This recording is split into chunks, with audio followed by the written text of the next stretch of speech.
Hey, good morning to you. Mark Sudduth, HurricaneTrack.com here with your Hurricane Outlook and discussion. It is now Sunday, May 31st, 2020, first day of the hurricane season officially beginning tomorrow. But as we have seen the last couple of weeks, things have been pretty busy already, and I think we are just getting started. So let's get started. Kind of early today, I am in Shreveport, Louisiana, on my way back home to North Carolina with my colleague Mike Farrow.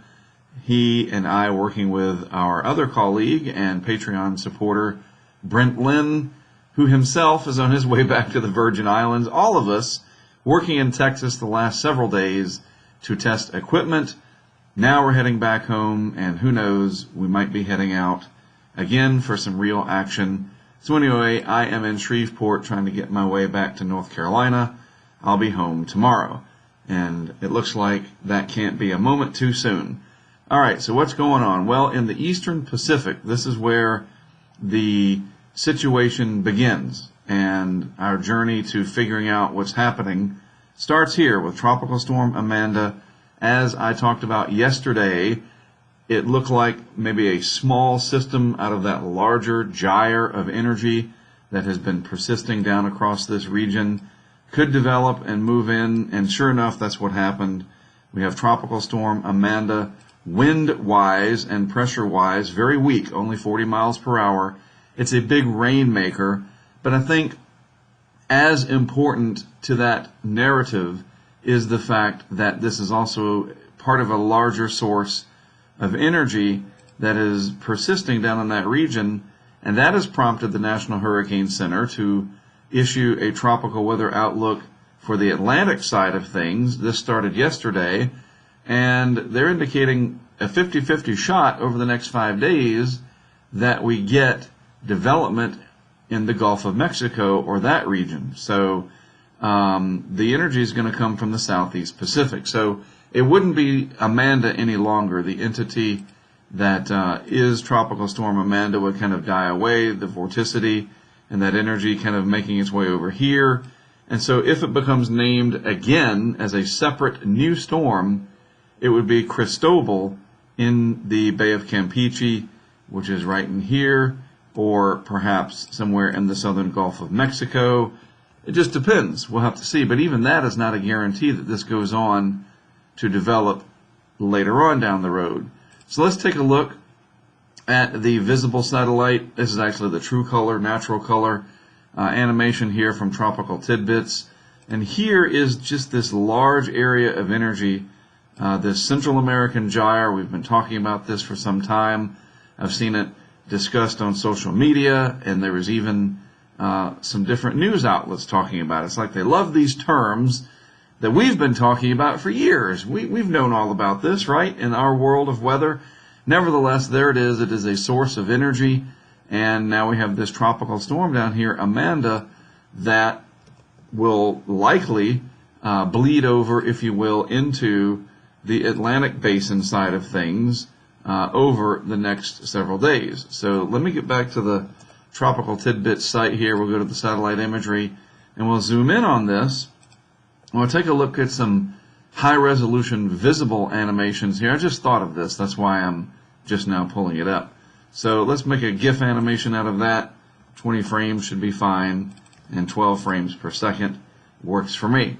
So you can see as we zoom in on this, as it loads the frames, it is a small, but nevertheless, I don't want to say potent, it's the energy, and the satellite's jumping there a little bit, the floater, that's fine, but look at that, it's not very large, and it is centered here over Guatemala, and this is El Salvador right in here, and that vorticity signature, this little fingerprint of it, so to speak, the DNA, that's a good way to put it, of this energy of Amanda, which again is real small, is going to persist and move up this way through Guatemala and the southern Yucatan Peninsula, and that is where the trouble, if you will, lies down the road. There's the vorticity signature right there for it. Very small, but you can have small tropical cyclones. We know that. Imelda last year over Texas, was just about like that in terms of its footprint. Very small. The larger tropical storms and hurricanes that we get usually come from the tropical waves that come off of Africa and make their way to the west. Some of them curve out to sea harmlessly. Some of them between Bermuda and the U.S. Some of them make it over. You know how that turns out sometimes. It's a random, scatter shot of what the end result may be. But usually these are the systems that bring the much larger tropical cyclones, the hurricanes. The beginning pocket of energy is larger to begin with. That being said, this overall pocket of energy down here is large. But what we're looking for is to see if a piece of it consolidates like we've seen here with Amanda that has now moved on shore. It's very fascinating, at least I think so, the different genesis parameters for these systems. Tropical waves, these Central American gyres of low pressure. You can get a front that can stall out over an area, then the tail end of the front, and this is just an example, will focus and become separated and fester around for a while, and that can develop. You can get upper low pressure areas like we saw with 92L that never made it. It's not going to. Ran out of time. Just a lot of different ways that you get development to happen. And so we'll be watching this very closely. Now, one of the key ingredients, of course, is water temperatures, or our water temperatures, whatever. We need 80 degrees Fahrenheit or higher, or about 26 Celsius. And looking at today's map, let's use the color blue just to outline it. I'm going to outline the 27 Celsius isotherm, which is right through here. So everything in this south of this blue line, or really in this green color that it outlines, that's 27 Celsius or warmer. Here's 28 Celsius down here, like that. There's 29 coming up through the Yucatan Channel. There's 29 and darn close to 30 degrees Celsius over the Bay of Campeche. That is important. This water right here is very warm, 28, 29 Celsius at the surface. So there's a lot of energy already available here. And this is a day old. It always lags behind by a day. So it says May 29th down there. But the bottom line is the water temperatures are warm enough for anything to develop in this part of the Gulf of Mexico and be fairly potent. Yes, you can get a hurricane this time of year. Over in the Northeast Gulf, water temperatures are cooler, and I don't think that's going to matter in this situation, but you never know.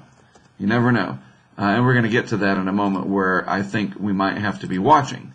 The temperatures at the surface of the ocean are one thing, but the upper oceanic heat content is an entirely different story. So the hurricane or a tropical storm, it whips up the water at the surface, and it helps to literally sort of wick that latent heat right out of the surface of the ocean.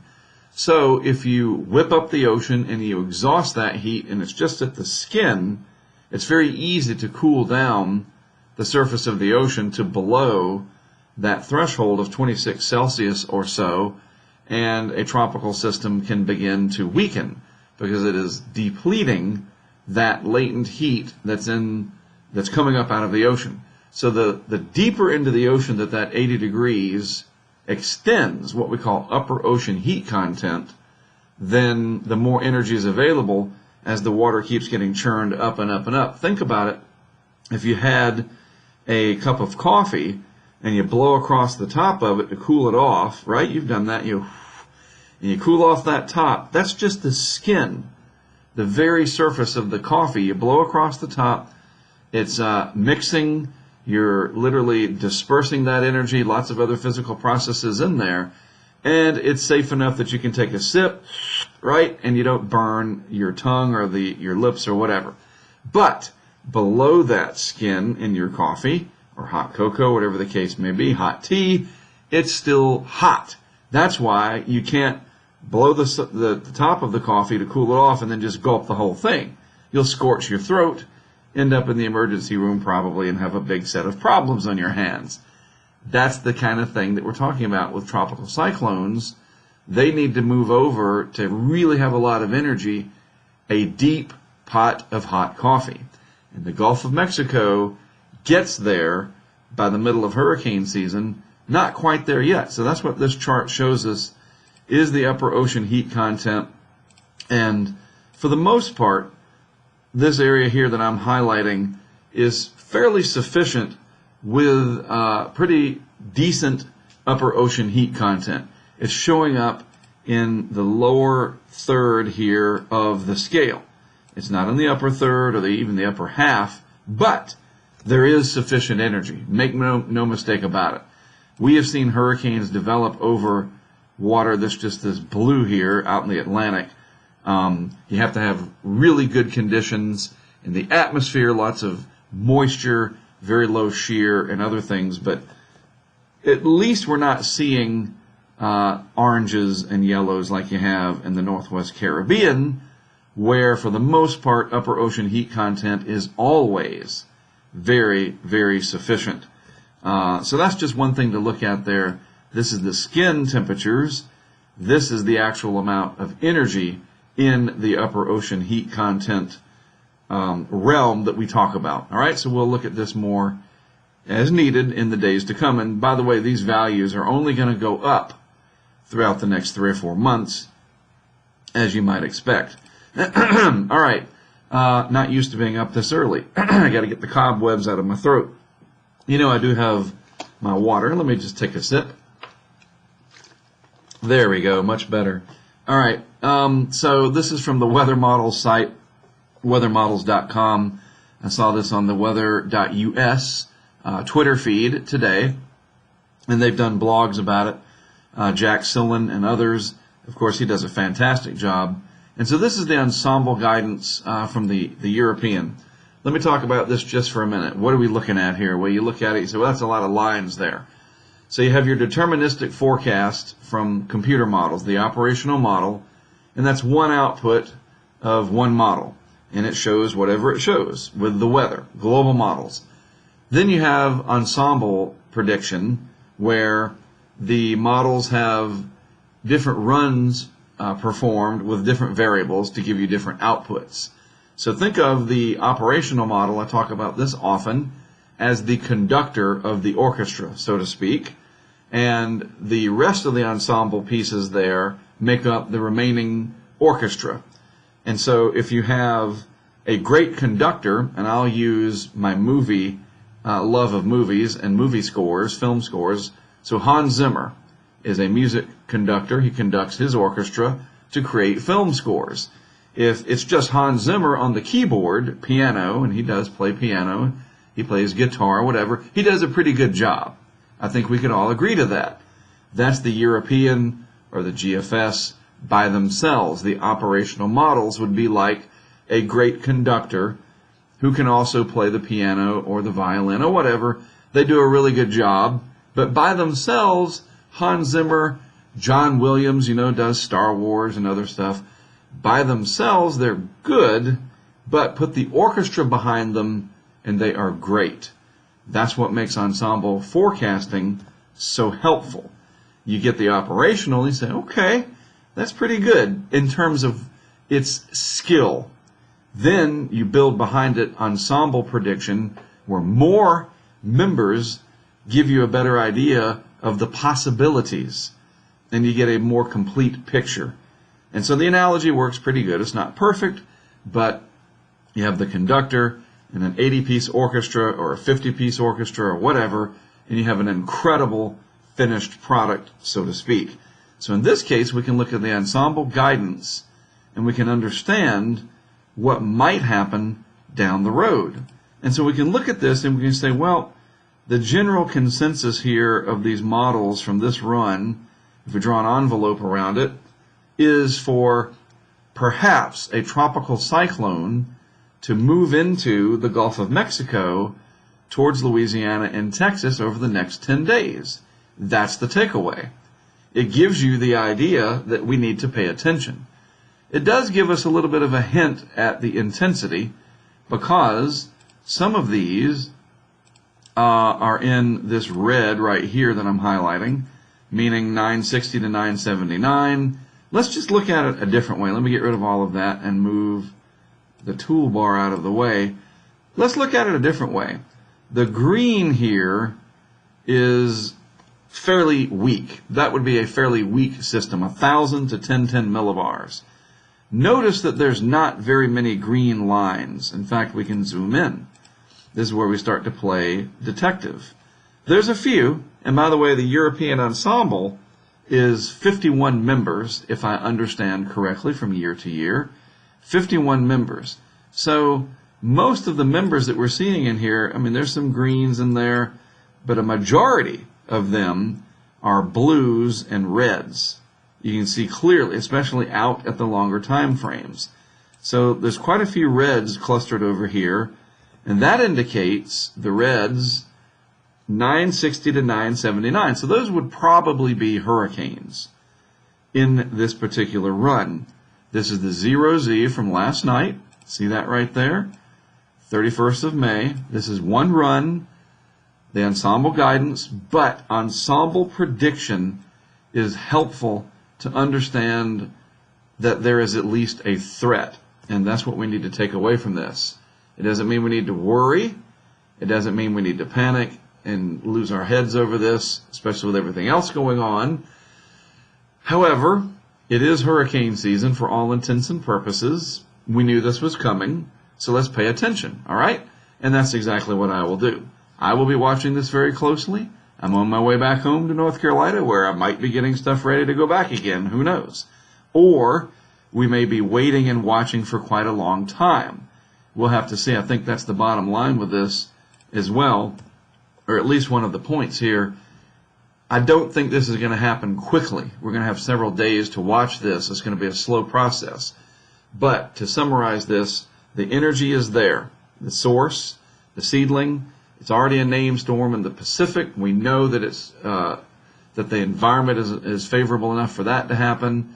Ensemble support is there pretty significantly here, as well as for a fairly intense system if something gets going. So it's enough to get our attention here, to make us focus on it, and not just kind of saying, well, it's early June, nothing's going to happen. It's 2020. Even though it has nothing to do with anything, it's just whatever, right? Why not? So that's what we do. We keep a close tab on these things. We react accordingly using facts and keeping our level heads about it and so forth and so on. All right? So there you go. That's my briefing for today. I'll be back with more for you tomorrow, of course. And you can follow me on Twitter right here at HurricaneTrack. Subscribe on the YouTube channel. And you can support our work through crowdfunding via Patreon, patreon.com/HurricaneTrack, and you can become a part of that movement and support this effort. All right? Thanks for tuning in. Have a great rest of your Sunday. Stay safe out there, all right? Please do. It's a crazy world, and I need you back to watch videos in the future because that gives me something to do. All right? Seriously. You guys take it easy. As always, thanks for watching. I'm Mark Suttoth, HurricaneTrack.com. I'll be back with more for you tomorrow.